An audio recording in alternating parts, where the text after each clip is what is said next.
ഇതാണ് ഞങ്ങളുടെ നാടൻ പാട്ട് കളരി. വിദ്യാരംഗം കലാസാഹിത്യ വേദിയിൽ വർഷങ്ങളായി ഞങ്ങൾ 1ാം സ്ഥാനം നേടാറുണ്ട്.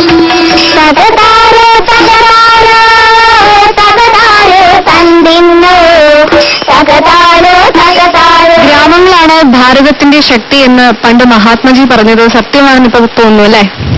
ശബാന, നന്നായിട്ട് പ്രോഗ്രാം അവതരിപ്പിച്ചല്ലോ. എനിക്കൊരു മത്സരമാണെന്ന് തോന്നുന്നു. അപ്പൊ എന്തായാലും ഇതൊക്കെ കണ്ടു കഴിഞ്ഞപ്പോൾ വളരെയധികം സന്തോഷമുണ്ട്. അതായത് വയനാട് പോലൊരു ജില്ലയിൽ ഇത്രയും അധികം പ്രവർത്തനങ്ങൾ ഒരു സ്കൂളിൽ, തികച്ചും അത് ഒത്തിരി അധികം അഭിനന്ദിക്കേണ്ട ഒരു കാര്യം തന്നെയാണ്. എന്തായാലും ജൂറി അംഗങ്ങൾക്ക് നിങ്ങളോട് സംസാരിക്കാനുണ്ട്. പോവാം, നമുക്ക് അവരോട് സംസാരിക്കാം. Okay sir. സാൻഡ്ര, ഇതിലെ ഏതൊക്കെ ക്ലബുകളിലാണ് അംഗമായിട്ടുള്ളത്? ഞാൻ പരിസ്ഥിതി ക്ലബ്ബ്, വിദ്യാരംഗം കലാസാഹിത്യവേദി, ഗണിത ക്ലബ്ബ് തുടങ്ങിയ എല്ലാ ക്ലബ്ബുകളിലും ഞാൻ എല്ലാ ക്ലബിലാണ്. ഏറ്റവും താല്പര്യമുള്ളത് ഏത് കാര്യത്തിലാണ്? വിദ്യാരംഗത്തിലാണ്. നമ്മളെന്താ കഥയൊക്കെ എഴുതോ, കവിത എഴുതോ, എന്തൊക്കെയാ അതിനകത്ത് ചെയ്യുന്നത്? കഥ എഴുതാറുണ്ട്. പഠന പ്രവർത്തനങ്ങളിൽ അതിനെ കൂടുതൽ രസകരമാക്കാനും ആക്ടിവിറ്റി ഓറിയന്റഡ് ആക്കാനുമായിട്ട് എന്തൊക്കെയാണ് ചെയ്യുന്നത്? അതിനൊരു ഉദാഹരണം പറയാമോ? സാറേ, ക്ലാസ് റൂം പ്രോസസ്സ് മുഴുവൻ ശരിക്കും PSSC ഒക്കെ തരുന്ന ഒരു കോഴ്സ് ബേസ്, പ്രോസസ് ബേസ്ഡ് ആയിട്ടാണ് ഞങ്ങൾ എല്ലാവരും തന്നെ ചെയ്യാറ്. പിന്നെ ഇപ്പം എന്താ, അപ്പൊ എനിക്ക് പെട്ടെന്ന് മനസ്സിലേക്ക് വരേണ്ട ഒരു കാര്യം പറയാം. ഔഷധ സസ്യങ്ങളെ കുറിച്ചൊരു പാഠഭാഗം ഉണ്ടെന്ന് വിചാരിച്ചു. ഞാൻ കുട്ടികളെയും കൊണ്ട് ഞങ്ങൾക്കുണ്ടല്ലോ, അതിനുള്ള സാഹചര്യം ഉണ്ട് സ്കൂളിൽ. അപ്പോൾ നമ്മൾ കുട്ടികളെ കൊണ്ട് പോകുന്നു, പ്രത്യേകിച്ച് അവരെ ഗ്രൂപ്പുകളായി തിരിക്കുന്നു, നിരീക്ഷിക്കുന്നവർ ഞാൻ ഇടപെടില്ല അതിന്, ഞാൻ അവരുടെ കൂടെ പോകും. അവരവരുടെ പരമാവധി സവിശേഷതകൾ കണ്ടെത്തുകയും പേര് കാണുകയൊക്കെ ചെയ്യും. പിന്നീട് ഞാൻ അവർക്ക് ചെയ്യുന്നത് ഔഷധ സസ്യങ്ങളുടെ ബുക്കുകളുണ്ടാവും ലൈബ്രറിയിൽ. ചോദിച്ചോട്ടെ, ഇപ്പൊ ഇതിനകത്ത് പല ഔഷധ സസ്യങ്ങളും പല ഗുണങ്ങളുള്ളതാണ്. ഏതെങ്കിലും കുട്ടികൾക്ക് സ്കൂളിൽ വെച്ച തലവേദനയോ പനിയോ വയറ്റിളക്കോ ഉള്ള കുട്ടികൾക്ക് ഇതിലെ പേഴ്സണലായിട്ടുള്ള അഭിപ്രായം പറയുകയാണെങ്കിൽ എനിക്ക് തോന്നുന്നു എന്നെക്കാൾ പറയുന്ന ചില കുട്ടികളെങ്കിലും അറിയില്ലല്ല, പ്രായോഗികമായിട്ട് ഉപയോഗിക്കാറുണ്ട്. അടുത്ത സ്കൂളിൽ തന്നെ ഉപയോഗിക്കാറുണ്ട്. ഇപ്പോ വയനാടിൻ്റെത് മാത്രമായിട്ടുള്ള ചില കലാരൂപങ്ങൾ ഇപ്പൊ അലി അക്ബറുടെ സിനിമകളിൽ, അതുപോലെ OK ജോണിയുടെ ഡോക്യുമെന്ററികളിൽ, പിന്നെ അതുപോലെ തന്നെ ബേബിയേട്ടന്റെ കനവിലൂടെ ഒക്കെ പുറത്തു വന്നിട്ടുണ്ട്. അപ്പൊ നിങ്ങളുടെ വിദ്യാലയത്തിന് മാത്രം എന്ന് പറയാവുന്ന, അതായത് വികസിപ്പിച്ചെടുത്തു അല്ലെങ്കിൽ പുറത്തേക്ക് കൊണ്ടുവന്നു എന്ന് പറയാവുന്ന എന്തെങ്കിലും ഉണ്ടോ?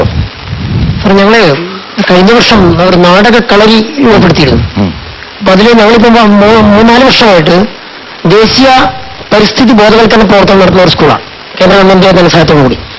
അപ്പൊ കഴിഞ്ഞ വർഷം ഞങ്ങൾ കാലാവസ്ഥാ വ്യതിയാനവുമായി ബന്ധപ്പെട്ട് ഒരു സംഗീത ശില്പം, അത് CD കുറച്ച് അതിൽ കാണിക്കുന്നുണ്ട്, ഒരു സംഗീത ശില്പം അധ്യാപകരും കുട്ടികളോട് തയ്യാറാക്കുകയും അത് തെരുവിൽ അവതരിപ്പിക്കുകയും ചെയ്തു. പിന്നെ വയനാടിൻ്റെതായ പ്രത്യേകത എന്ന് പറയുന്ന രൂപത്തിലുള്ള കുട്ടികളുടെ എണ്ണം വളരെ കുറവാണ്.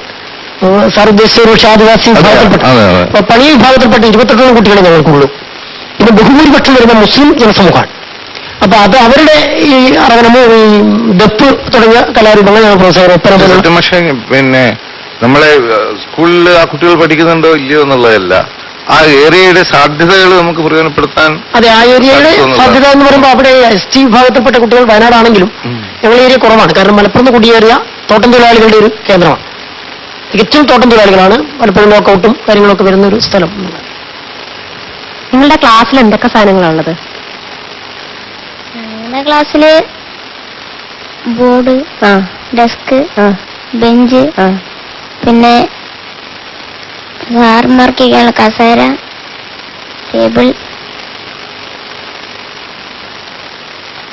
പതിപ്പുകളൊക്കെ ഉണ്ട്. പുസ്തകം വെക്കാൻ ഡെസ്കിൽ തന്നെയാണ് വെക്കുന്നത്?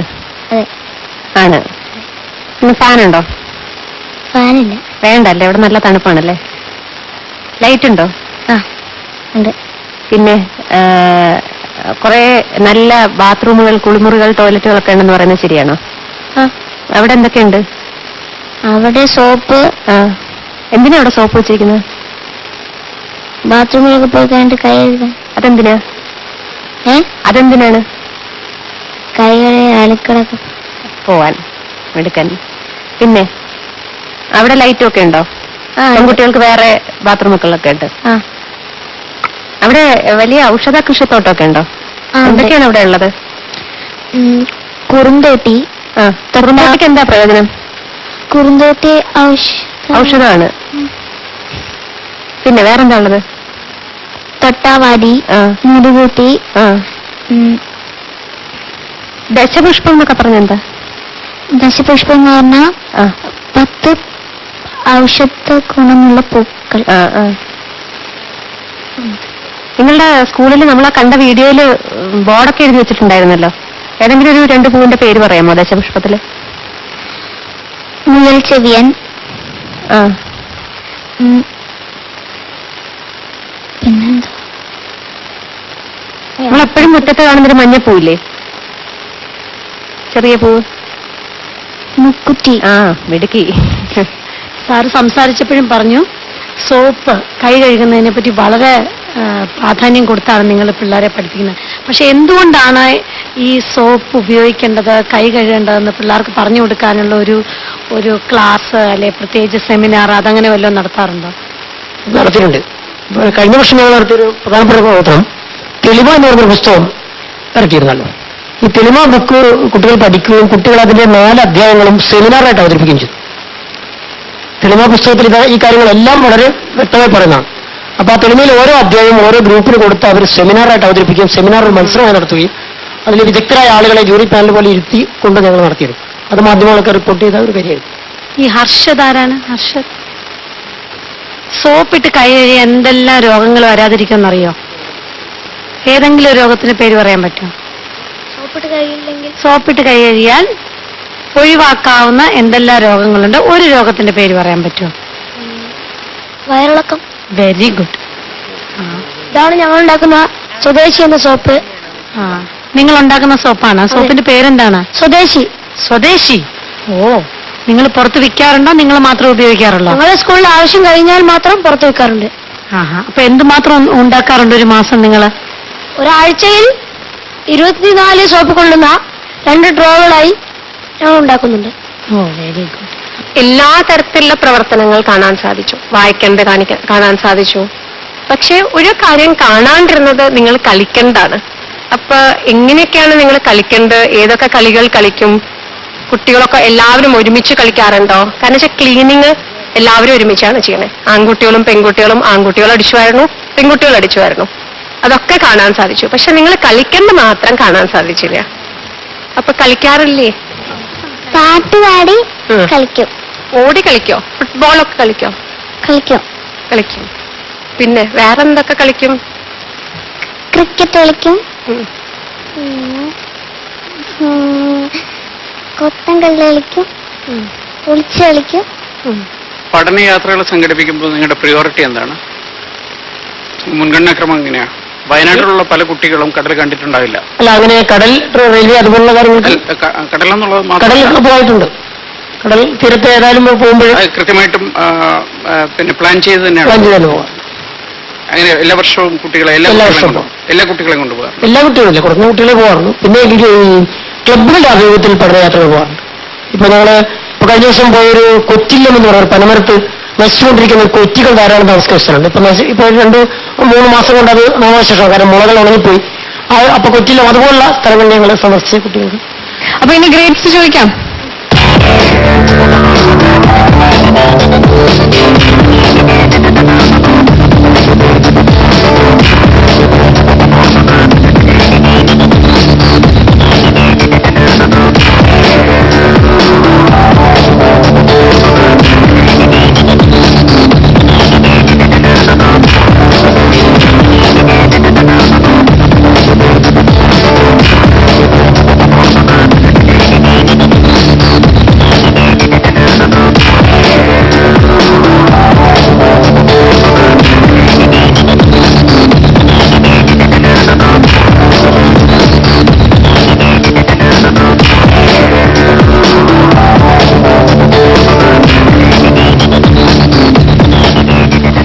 UP സ്കൂൾ തേറ്റമലയ്ക്ക് ജൂറി പാനൽ നൽകിയിരിക്കുന്ന സ്കോർ 86.3 ഔട്ട് ഓഫ് 100. തേറ്റമലയിൽ നിന്നും നമ്മൾ അടുത്തു പോകുന്നത് മഞ്ചേരിയിലേക്കാണ്. അതിനു മുൻപായി ചെറിയൊരു ഇടവേള.